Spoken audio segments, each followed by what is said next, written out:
Hello, BookTube, and welcome back to your Daily Penguin, our tour through my Penguin Classic wall. We're wrapping up the month of October, which is the month of Victober on BookTube, by looking at some Victorians.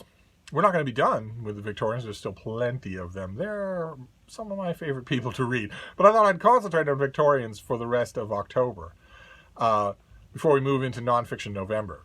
We're just passing the torch from one major BookTube event to another. So in nonfiction November, all of our Penguins will be nonfiction, I'm thinking. Maybe a sprinkle here and there to keep the cheap seats entertained. But today we have not only a nonfiction Victorian, but the nonfiction Victorian. The one who, had you asked a Victorian person of letters, a bookish person in the Victorian era, who in your literary landscape will certainly still be read in the year 2020, they would almost universally have given this author's name, the same way that someone in the early 16th century, if you'd asked them the same question, they would have said, well, it'll surely be Erasmus. No matter who else, it'll surely be Erasmus. They would have been wrong, and so would these Victorians. They would have nominated John Ruskin, the great art critic, John Ruskin, the great prose stylist, John Ruskin. And this is a Penguin classic of Unto This Last and Other Writings. And Unto This Last is his sort of spirited response to political economy, to the philosophy of political economy. He wrote a number of essays in the early 1860s against political economy and collected them in a book, and then followed it up with more rantings against political economy. And it's not so important to understand that this was right around the 1860s, was right around the time when John Ruskin was losing his already tenuous grip on sanity. It's not so much important to know that as it is to just bask in his prose. I would give anything if Penguin Classic would do a massive, fat, three-volume collected Ruskin. That would be great, although I would be the only person who would buy it. so I don't blame them for not doing it. I'm glad to have this one volume. I don't know if they do any others. They might do an abbreviated version of Stones of Venice that I'm just not. I would love that. I would love to have that if they make it, and I don't. I've never seen it. But this is an enormous temptation for me, one that I'm going to succumb to, as I did with Swinburne. I'm going to read to you. I'm sorry about that. But you know what? I mean, Ruskin wrote on a whole bunch of subjects. His work was quoted. He was known. He was loved by everyone, from the stereotypical working man in the field all the way to the heights of intellectual parlors.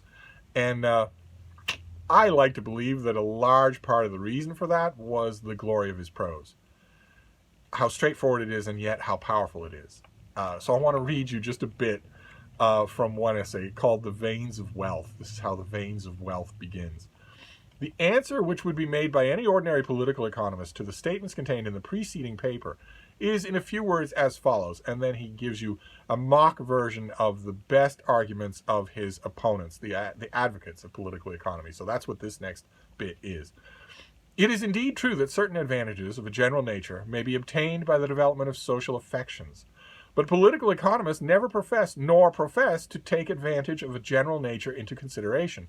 Our science is simply the science of getting rich. So far from being a fallacious or visionary one, it is found by experience to be practically effective. Persons who follow its precepts do actually become rich, and persons who disobey them become poor. Every capitalist in Europe has acquired his fortune by following the known laws of our science and increased his capital daily by adherence to them. It is vain to bring forward tricks of logic against the force of accomplished facts. Every man of business knows by experience how money is made and how it is lost. And then Ruskin interrupts. Then he rebuts himself. But it's not a straw man. That is a fairly good rendition of what political economists were saying in his day. So it's not fake, but then he rebuts it. Pardon me. Men of business do indeed know how they themselves made their money, and how, on occasion, they lost it. Playing a long-practiced game, they are familiar with the chances of its cards, and can rightly explain their losses and gains. But they neither know who keeps the bank of the gambling house, nor what other games may be played with the same cards, nor what other losses and gains, far away from the dark streets, are essentially, though invisibly, dependent on theirs in the lighted rooms. They have learned a few, and only a few, of the laws of mercantile economy, but not one of those of political economy. Primarily, which is very notable and curious, I observe that men of business rarely know the meaning of the word rich. At least, if they know, they do not in their reasonings allow for the fact that it is a relative word, implying its opposite, poor, as positively as the word north implies its opposite, south. Men nearly always speak and write as if riches were absolute, and if it were possible, by following certain scientific precepts, for everybody to be rich. Whereas riches are a power like that of electricity, acting only through inequalities or negations of itself. The force of the guinea you have in your pocket depends wholly on the default of a guinea in your neighbor's pocket. If he did not want it, it would be of no use to you. The degree of power it possesses depends accurately upon the need or desire he has for it. And the art of making yourself rich, in the ordinary mercantile economist's sense, is therefore equally and necessarily the art of keeping your neighbor poor. I'm not, of course, doing it justice, but you can sense there the rhetorical power of this writer. When he was on, and he was mostly on, even when he was completely nuts, there was no one in the Victorian era who could touch him. That's why I absolutely adore him. It's why I wish that I had, that mythical big shelf of Penguin classics, all with the finest scholarly editions. It's ridiculous. It's not that this is not a case of me chiding Penguin for an obvious omission, as I've done in this March of the Penguins, because no one reads Ruskin anymore. No one cares about him anymore. No one thinks about him anymore. He doesn't factor into any arguments one way or another.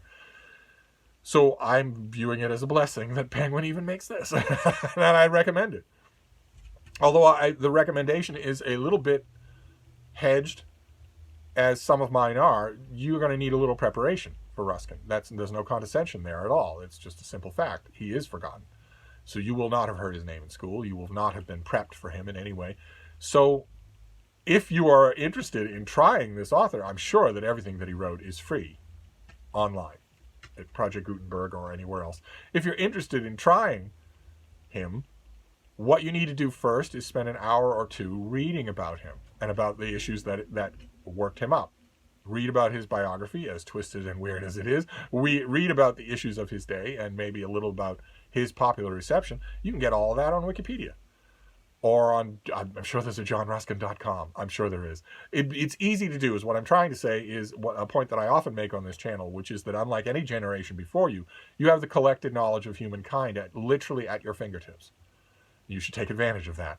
So if you're interested in giving this author a try and you've never heard word one about him before, don't go at him completely cold. Read up on him first. And then, you've got a Penguin volume. I don't know if they still make this, but they did once upon a time. I'm sure it's available.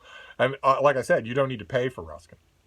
As long as you're interested in ebooks, which he would have loved, as long as you're okay with ebooks, you can get everything that he wrote, I'm sure. I'll give it a try later today and see if that's true. But anyway, that's your Penguin for today. It is a recommendation. It is a guarded recommendation. This is a high trumpeter on a hill, as one friend described him, but human society, human fads, human intellectual development has long since left that hill behind. So where is Ruskin in the 21st century? I don't think he's anywhere.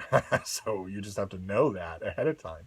Browning, not so much. There's always a case to be made for a revival of Browning. No one's ever going to revive John Ruskin. So you have to know what you're getting into. But if you do, it's a strong recommend. And a very Victorian Daily Penguin. My. John Ruskin, good Lord. But who knows? Who knows what we'll get tomorrow? We'll finish up with these Victorians tomorrow before we move on to nonfiction. But I'm going to wrap this up for now. And I will see you soon. Thank you, BookTube.